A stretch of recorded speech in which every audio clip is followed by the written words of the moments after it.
Bol som pred pár dňami na opekačke u Dominikánov, ktorá bola pre slobodných. Tam v podstate takmer 60 ľudí dostalo dokonca papierik, na ktorom boli spomenutí single katolíci a možnosť odoberovať e-mailové upozornenia na podujatia. Ale napriek tomu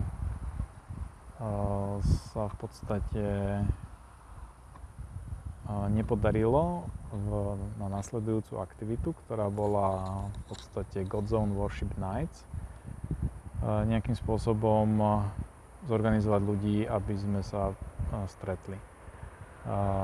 Stretli sme sa iba s Marcelom na dohodnutom mieste a iba náhodne sme stretli potom skupinu ďalších 6 slobodných a nakoniec to vznikol veľmi príjemný večer. A niečo podobné by som rád teda doprial každému z vás a preto tento nápad som sa snažil realizovať.